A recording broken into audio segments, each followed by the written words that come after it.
Olá pessoal, está começando o Empreender aqui na Rede Sim. Hoje nosso Empreender vai dar uma curvazinha, mudar um pouquinho o foco do empreendedorismo, mas nós vamos falar com uma pessoa muito especial. Eu tenho muita honra de tê-lo aqui conosco, o nosso convidado. Nós vamos falar de empreender almas hoje. Comigo aqui hoje no programa, Padre Maurício. Padre Maurício, muito obrigado por ter aceito o nosso convite e estar aqui batendo esse papo conosco. Prazer, Marcelo, prazer a todos. É muito bom quando você disse empreendedor e aqui nós lembramos da alma. Ora, vou só dar a primeira dica. Se não tiver cura da alma, o empreendimento da alma, é muito complicado você compreender a verdadeira felicidade. Aí, ó, já começamos, né? Né?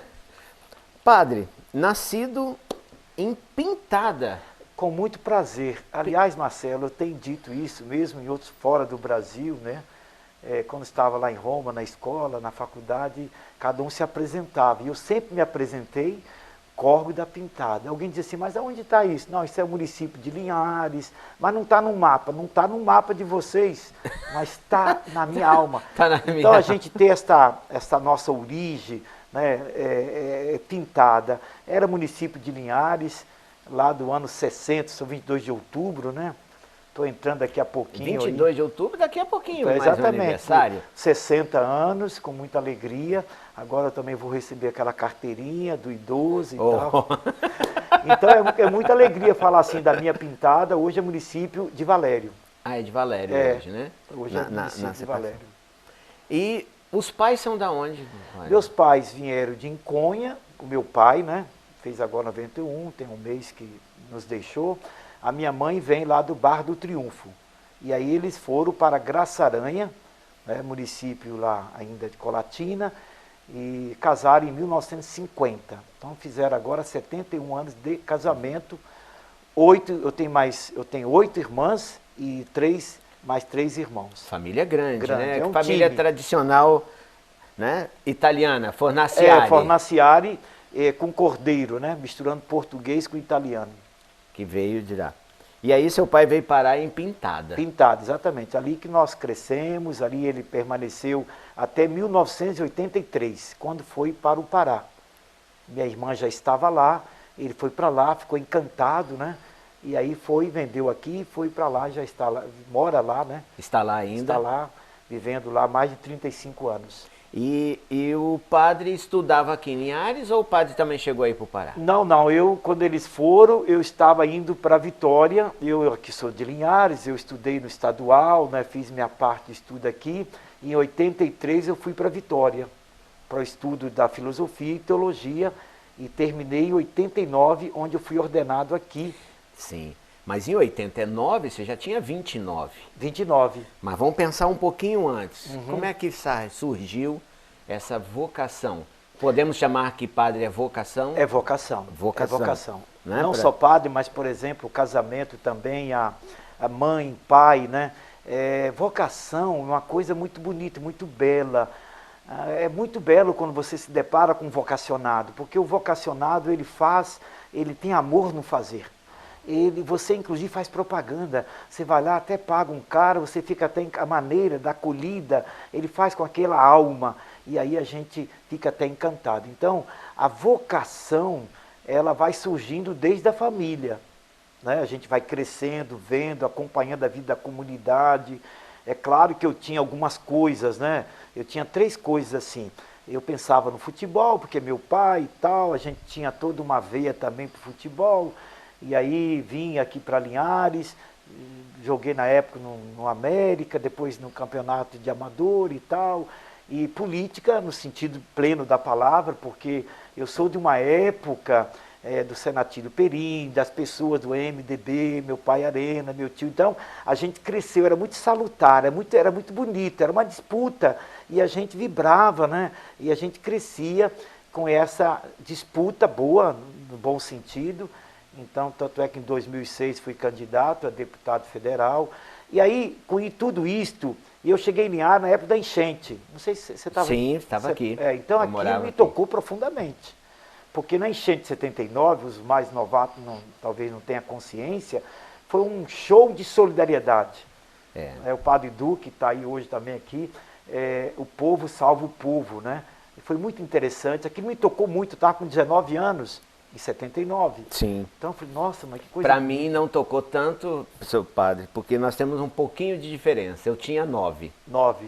Eu gostava de ver o caminho para você. Eu tava vendo os helicópteros, porque aí chegavam os helicópteros pátio do exército, né? No pátio ali próximo da igreja também. No pátio da igreja. No pátio da igreja a gente vinha para ver os helicópteros. Eu tinha 9 anos nessa época e acompanhei a enchente. Mas antes disso, padre, caiu lá no futebol. Sim, porque isto estava como diz, no sangue, né? O futebol. E era bom jogador? Sim, porque na minha época, eu diria o seguinte, que na época a gente tinha chamado ponta. Né? Eu sou daquele futebol 4-3-3. Né? E o ponta tinha valor.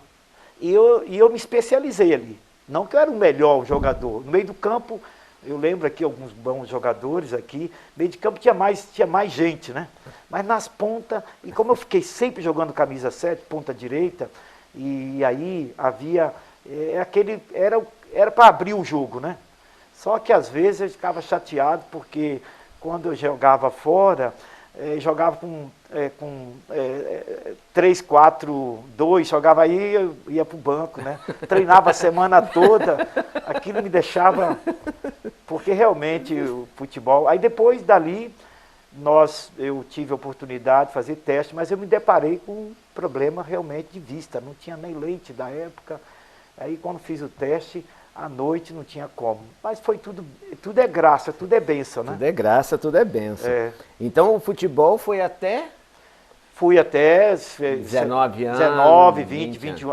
Aí eu desisti em termos de seguir a carreira, né? Mas nunca deixei de jogar. E sempre aqui em Roma, eu era técnico lá, nós conseguimos ser campeão, porque em Roma tinha chamado o campeonato dos colégios, né? Brasileiro, espanhol, italiano, argentino, africano. E esse torneio até hoje. Então eu sempre estive ali. Eu era técnico, eu jogava e a gente conseguiu. Aqui em Linhares mesmo, eu tinha terça e sexta, 6 horas da manhã. Né? Só que agora, ainda está na minha cabeça, diz que tem um campeonato aí com 60 anos. Olha, quem sabe que eu ainda quero... Olha o joelho, hein? Mas lá, quando eu estava em Novo Brasil, tem um campeonato lá em Novo Brasil, e era engraçado, porque lá a cultura italiana, eu jogava na ponta direita, e então aqueles italianos diziam, nossa, é um padre, e ele, aquela expressão assim, ele é um diabo na bola, aquela expressão brincando assim, para dizer. E aí eu ficava, e daqui a pouco eles começaram a ter que me marcar, porque o padre jogando bola, né? Sim, tem aquela história, né? O padre está jogando bola, olha gente, o padre, antes de tudo, um ser humano como você, um homem que tem também sonho e tem essa paixão de servir, né, uma comunidade como eu. Sou de Linhares, então eu tenho assim, uma alegria muito grande. Já estou nessa cidade há mais de 20 anos, né, como padre. Como padre, sim. E a família incentivou o celibato? A princípio, a minha mãe muito religiosa, minha mãe sempre foi muito religiosa, né? Meu pai esperava um pouco na área da política, até do futebol, mas logo em seguida, todos meus irmãos, todos nós que vivíamos em comunidade, o apoio foi total. E namorada normal, como todo ser humano, até achava que eu iria me casar, porque tive um namoro também, mas aí depois a gente vai fazendo uma escolha, né, Marcelo? Sim. A vida é uma escolha. Eu sempre digo o seguinte, o problema não é a escolha, é dar conta da escolha que você fez. Assim, quando você escolheu o casamento, outro escolheu a não casar, então a questão da renúncia, ela está dentro do projeto do amor. Você passou 2 anos na Itália, você falou? Ah, não, eu fui, estudei, passei lá os 7 anos, aí me ordenei sacerdote padre, dia 8 de dezembro de 1989, então vai ser 31 anos, aqui no ginásio de esporte, eu, o padre Celésio, nós juntos. Depois então eu fui para a paróquia, Novo Brasil, São Domingos, trabalhando lá. De domingo, então, a minha túnica, as minhas coisas de padre, mas dentro do carro a chuteira, 2 pares de chuteira. Porque uma das coisas que eu perguntei lá na época, se eu podia continuar jogando futebol, porque ele dizia o seguinte, que padre não pode isso, não pode aquilo, não sei o que e tal. Eu falei, bom, eu sou jovem, eu quero saber. Aí o que... Não, então o futebol, por exemplo, sempre me acompanhou. A pessoa me deu uma pegada e depois eu também dei uma pegada. Falei, mas o senhor é padre. Eu falei, não, aqui dentro não, você não me alisa. Quer dizer, é para dizer assim que... Então, para dizer que a gente pode continuar a ter uma vida normal. Isso é muito importante. Eu acho que todos que estão em casa nos assistindo, é muito gostoso um bate-papo desse, aberto, franco, né, padre? Porque a gente passa a conhecer um pouco mais da sua vida. E aqui no Empreender, nós agora vamos dar um pulinho para a gente fazer um intervalo, nós vamos chamar os nossos comerciais e eu vou deixar uma pergunta para o padre. Lucro é pecado? Depois dos comerciais você responde.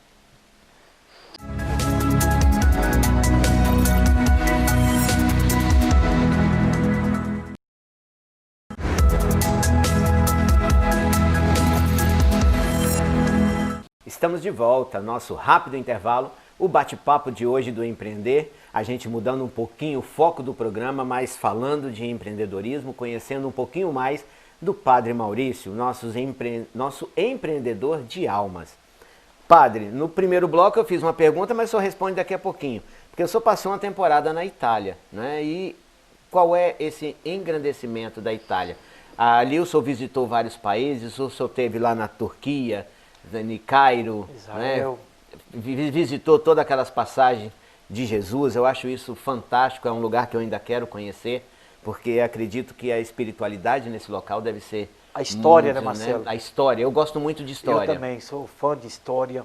E, pois é, então em 97 eu fui convidado, o bispo me convidou para que eu já tinha assim uma certa presença na área da família. Por isso eu tenho até um programa aqui, A Hora da Família. Porque como eu tive uma família, eu falo igreja doméstica, que nós completamos agora 71 anos do casamento dos meus pais, então eu sempre acreditei que a família é a base de tudo, não temos outro plano para a formação do ser humano, né? E eu não estou falando de família perfeita não, estou falando de família cristã, né? Porque família perfeita é a família de Nazaré, Jesus e José e Maria.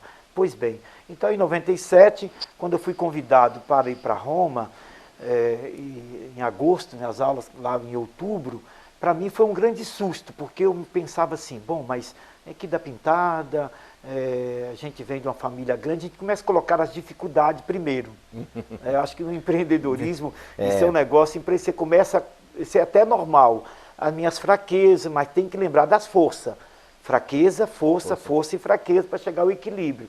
E como eu sou um empreendedor nato, assim, eu não tenho muita dificuldade de me se expressar, de pagar mico, isso é importante.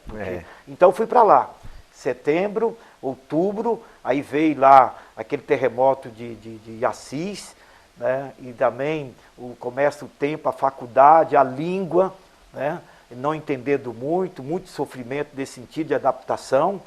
Mas de domingo eu tinha uma paróquia, São Liberato, que a gente ia lá domingo não só para trabalhar, para atender confissões, que é muito comum, e eu ia para o Olímpico, o estádio de novo, futebol. Ver Roma, Inter, lá era a época do Fenômeno, Ronaldinho 97. Então a gente de domingo continuava vendo a questão do esporte.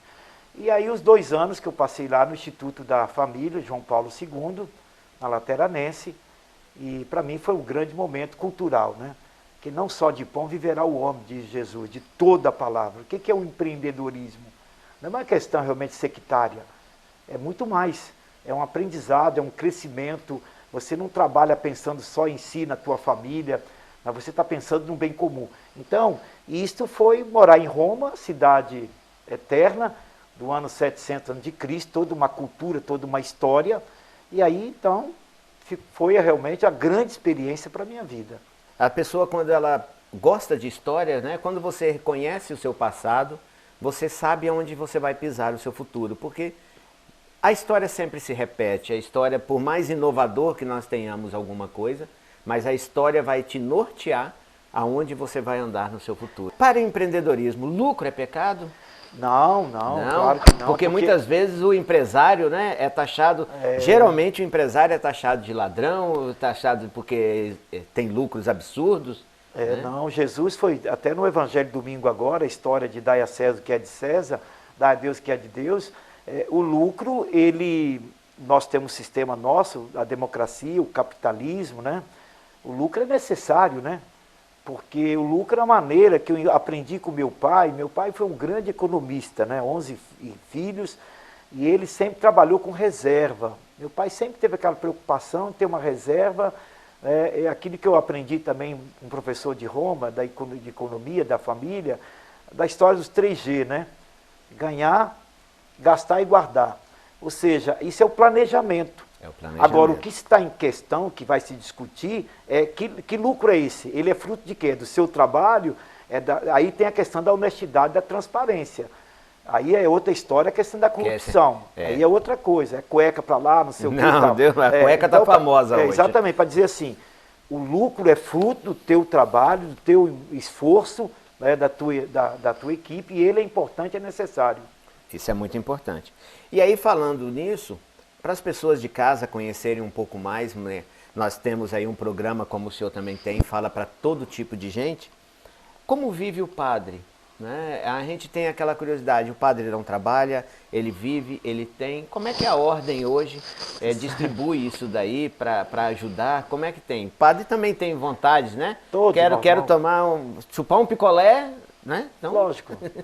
E isso é tão engraçado, Marcelo, que lá em Colatina, eu era pároco de São Roque, eu ainda para Vila de Lira e ainda Itapina. Então, um dia uma senhora me procurou querendo que eu fizesse um casamento, eu disse que eu não tinha como fazer, eu falei, mas eu não estou entendendo o que vocês fazem. Aí eu falei, olha, vamos fazer uma proposta, me acompanhe um domingo comigo, venha comigo, vem passar um final de semana aqui. Né? E aí, quando ela teve a oportunidade de conhecer um pouco, né, desde o hospital, doente, hoje mesmo já fiz uma exéquias, e atendimento e assim por diante e tal. Quer dizer, então, o padre é uma pessoa como qualquer outra pessoa. Agora, tem que lembrar que na Igreja Católica, você tem o religioso, você tem os carismas, tem os missionários, eu sou diocesano. Então, diocesano é diocese de Colatina, vou circular entre os 17 municípios que compõem a diocese. Então, já tive Novo Brasil, Pancas, Colatina, né? São Roque, então, aqui. Então, diocesano. Como diocesano, nós temos o bispo e nós temos, como todos os outros, nós temos ali a catecismo da Igreja Católica, nós temos as normas, como todas as pessoas, né? E a vida da gente é uma vida, eu entendo assim, é uma vida normal, né? Nunca deixei de jogar bola, nunca deixei de ir na praia. No princípio, a gente fica um pouco meio perdido, porque a gente vai se adaptando, né? Porque as pessoas esperam da gente assim, e a gente fica muito preocupado de atender o que as pessoas esperam da gente. Não, é o que eu espero da vida, né? O que a vida espera de mim. Então, se eu falar assim, o que a vida espera de mim? Espera que eu seja um cidadão cristão, que eu possa contribuir e viver a vocação com alegria. Então, a vida da gente é assim. Nós não temos sábado e domingo, às vezes feriado, às vezes eu falo assim, mas espera aí, eu queria ter um domingo para mim, né? A gente deixa de lado também essa questão de família, da gente, né? Dia dos Pais. Pela primeira vez agora eu fui celebrar o Dia dos Pais com meu pai, né, em agosto. Depois ele veio, fiquei mais uns dias com ele veio a falecer, mas isso a família entende. Mas é uma vida, eu não sei nem como explicar, porque eu sou o que sou. Já é natural ser. Natural, a pessoa vai dizendo assim, às vezes eu tenho que ajudar uma pessoa que às vezes vai olhando a gente um pouco mais meio fora do padrão, né? Uma coisa meio extra. Falei, opa, vamos ficar aqui, eu sou pessoa humana. Isso é porque muito importante. Porque o ser humano, ele é abençoado, consagrado, templo do Espírito Santo, filho de Deus e pessoa humana. Se eu deixar de ser pessoa humana, eu deixo de ser a pessoa quem eu sou, a minha identidade, a minha personalidade. Eu sou o que sou, e é com isto que a gente cria uma relação fraterna. Porque eu não posso ficar naquela hipocrisia, né? Não, eu me sinto assim. E padre, nosso tempo aqui é curtinho, infelizmente, né? E eu tenho uma pergunta para o senhor explanar e também aproveitar os minutos que a gente tem para a sua fala final. Como a fé pode influenciar o empresário? Olha, Marcelo, esta é a chave, sabe que a fé é a chave, né? Se você tem a chave, você tem a porta. Se você tem a porta, você tem a sala. Se você tem a sala, você tem um mundo. Ou seja, então, a chave é uma coisa menor que nós temos, né? Eu sempre brinco assim, né? É pequenininha, chavezinha pequena, que me dá acesso, uma chave. Então, às vezes, essa é a chave, tem pessoas que ainda não têm, ou perderam a chave. Quando você perde a chave, você perde o foco, você perde o objetivo. Então, a fé não dá para explicar, mas a fé é algo que eu sinto, é algo que é o mistério da fé. E a gente vai caminhando para uma maturidade, é a liberdade. Então a fé vai te levar para a liberdade, porque Deus nos criou por amor para amar e ser feliz, ou ser livre. E a grande bênção é quando você fala assim, eu agora posso dormir em paz. Há uma harmonia entre força e fraqueza. Então a fé é tudo, porque a fé é esperança. Eu estava viajando para Brasília, e Brasília eu fui para Marabá, eu vi duas senhoras com muita preocupação, com muita medo de avião. E eu senti que acabou que elas sentaram do meu lado e eu disse, senhora, ela tinha que viajar, ela estava muito tensa. E eu falei assim, viajar de avião é fé, porque nós entramos e acreditamos. Sim. Quando eu tomo um remédio, eu tomo por fé, eu creio. Eu não vou ficar questionando, imagina a loucura se eu vou ficar questionando que a água que eu vou beber aqui, não, eu bebo porque eu tenho fé. A fé faz a diferença. Por isso que eu falo para os empresários, a fé é aquilo que é realidade, mas eu acredito, eu trabalho. Que a fé combina com o trabalho. Fé é esforço. Fé é humildade. Então, se eu tenho a humildade, os humildes serão elevados. Porque você tem um sábio, o sábio é aquele que não sabe quer saber. Isso é humildade, é empreendedorismo. Agora, o orgulhoso, esse é o problema. O orgulhoso é o ignorante. O ignorante é a pior doença que tem, porque não sabe, não quer saber, tem raiva de quem sabe. Isso é muito importante. Padre, foi um grande prazer estar contigo, né? Um programa maravilhoso. Vou levar essa lição para casa, a chave, né? A fé é a chave que abre todas as portas. É verdade, se você não tem você vai precisar dos outros, você não tem a chave. Você pode até perder ela, mas um pouquinho você encontra, que a gente é humano. Agora, quando você não tem chave, você fica na dependência. É isso aí. Né? Muito, muito obrigado. Nós aqui do Empreender tivemos hoje um programa maravilhoso. Agora você de casa curta bastante esse programa, né? E continue conosco na nossa programação aqui na Rede Sim. Né? O seu canal que agora não é só local, mas está em todo o Espírito Santo. Continue conosco.